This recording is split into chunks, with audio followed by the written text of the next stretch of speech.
Good afternoon, everyone. Welcome to episode 2 of Rangers Radar. The Rangers getting set to tangle with the Caledon Admirals this afternoon.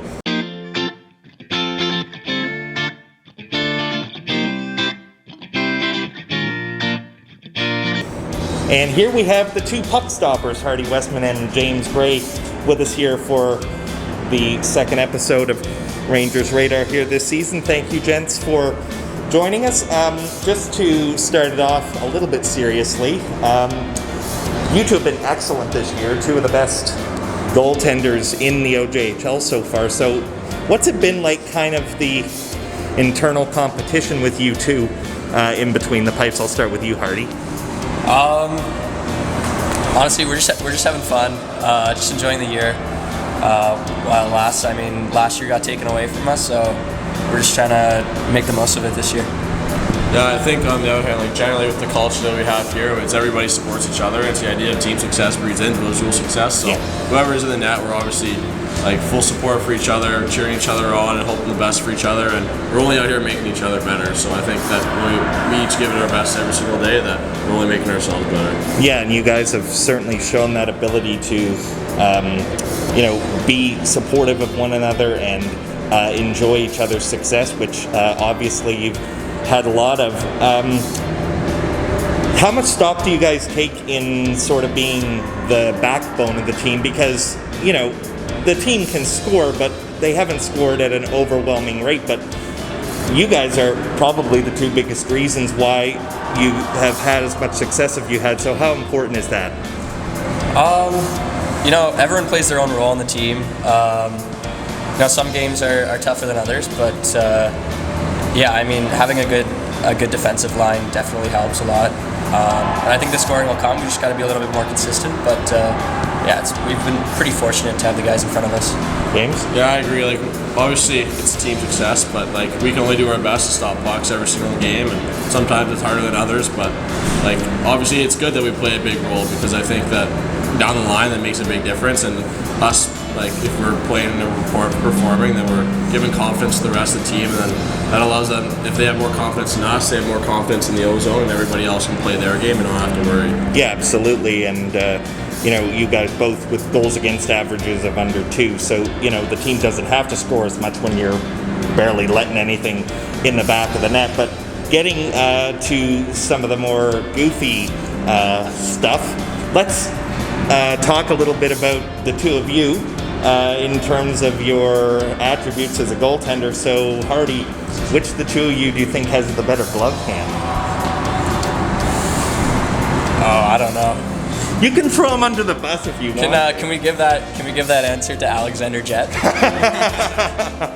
Well, he's the only one out of the three of you that's played in an NHL or been in an NHL game, so I give the same. Hardy has got a flashy glove. He's got a lot of red on his glove too, so definitely a little bit more noticeable when he's making glove saves out there. All right, how about the blocking arm?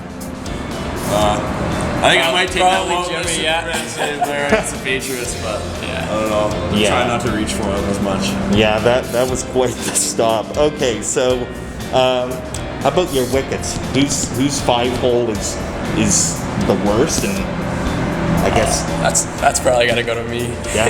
All right. Got our fair share. A few here and there. Well, I mean, you know what? Honesty is the best policy, right? So if you can't throw your teammates under the bus. Okay, so this is more of a team-wide stuff now with some of these questions. Who on the squad who has the weirdest or most quirky sort of pregame rituals? That's a tough one. I'd probably have to go with one of us to be honest. I know an hour before the game you won't really find me anywhere. I'll kind of be doing my own thing, and same goes. Good thing we're doing this early then, huh? Yeah, it's hard to say this year. We got a lot of normal guys this year. In the past, we've had a few. Last year, Noah Holm wouldn't talk to anybody on game day, even if we had if we were a bus trip and we had to leave at 2 p.m. I don't think a word would come out of his mouth until after the game. So I'd say it's probably one of us, but it's kind of expected when we're goalies. Well, yeah. Exactly. No, I was going to say, they do say that goalies are the weirdest hockey players out there, so I guess that stands to reason. Speaking of bus trips, who on the team is the rowdiest on the bus? I'd probably have to go with Joe Leonti on that one. Yeah.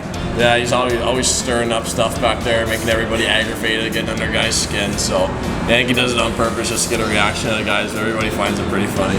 All right. So, other than the two of you, on the other side of it, who is the quietest? Who just gets on the bus and just stays mute, says absolutely nothing the entire time? To Willie. Yeah, probably Willie.